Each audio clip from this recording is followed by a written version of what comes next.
Have you ever tried to learn something new and you just hit a total wall? It feels completely impossible, but at the same time, you've got this gut feeling that with just a little bit of guidance, you could absolutely nail it. Well, it turns out there's a name for that feeling. And today, we are going to break down the science behind your personal learning sweet spot. Right, we've all been there. You're facing a challenge that's tough for sure, but not too tough. It's that just right feeling, kind of like Goldilocks, where the real, meaningful learning happens. Let's kick things off with a couple of examples that I'm sure you'll recognize. Oh, you know the one I'm talking about. All of a sudden, the enemies are way faster, the puzzles are a lot more complex, and you just get wiped out in seconds. You're sitting there thinking, there is no way I can beat this. But then, something just clicks. You start to see the patterns. You figure out the new controls. And after a little bit of practice, that impossible level, it becomes your new warm-up. You have leveled up, and I mean that literally. Okay, this has to be one of the most intimidating things you learn to do in a car. You've got to judge all these angles, check 3 mirrors at once, and control this giant metal box in a super tight space. It feels like this weird mix of geometry and, I don't know, magic? The thing is, you don't just figure it out on your own. You have an instructor, right? Someone who breaks it down for you, step by step, guiding you until finally you can nail it all by yourself. These experiences, whether it's in a video game or behind the wheel, they all point to this really powerful idea about how we learn. And that big idea? It was brilliantly defined by a psychologist way back in the early 20th century. He developed a theory to explain this exact phenomenon. He called it the zone of proximal development, or ZPD for short. Honestly, the best way to think of it is as the perfect training ground for your brain. It's that sweet spot where a task isn't so easy that you're bored, but it's not so hard that you give up. It's achievable, as long as you have a little help. In this visual here, this is a perfect way to picture it.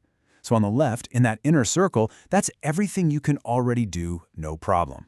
Way out on the right, that's the stuff you just can't do yet. And that sweet spot, the ZPD, is that overlap in the middle. Learning is basically the journey that bridges the gap. So here's the official definition, straight from the man himself, the Russian psychologist Lev Vygotsky. Now, the really crucial part of his definition for me is that last phrase.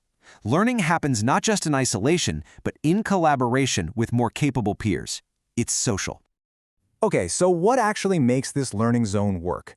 What are the key ingredients? Let's kind of pop the hood and break the ZPD down into its most essential parts. You can think of learning as a journey through these 3 distinct phases. First, there's the stuff that's just too far out of reach right now. Then, you enter the second stage, the ZPD. That's where all the action is, where you're actively learning with support. And finally, you hit mastery. That's stage 3, where you can do it all by yourself. The goal really is to always be looking for that next ZPD. So who's providing all this help? Vygotsky had a name for them, the more knowledgeable other, or MKO. And this is a really key insight. An expert isn't just a formal teacher with a fancy degree. It can be your teammate who's already mastered a skill, a friend who's a whiz at Photoshop, or, a parent showing you how to build a birdhouse. In the process of providing that help, that has a name too, scaffolding. It's a perfect metaphor. Just like the scaffolding on a building, it provides a temporary support structure while something new is being built. The MKO might give you hints, or break a task into smaller chunks, or just show you how it's done. Then, as you get more and more competent, that support is gradually taken away. And hey, here's a great little piece of trivia for you. Vygotsky himself, he never actually used the word scaffolding.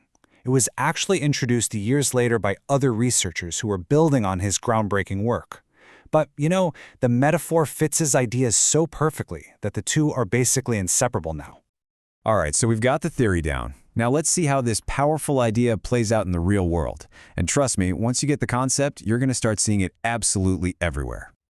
Seriously, the ZPD is everywhere you look. Think about it. A nurse in training practices giving injections on an orange before ever touching a real patient. That's pure scaffolding.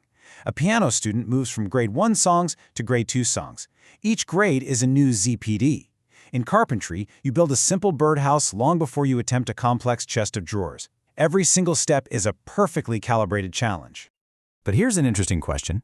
What happens when a group of people are all learning together? Can they act as their own MKO? Well, the answer is yes, absolutely. but the way they talk to each other is critical.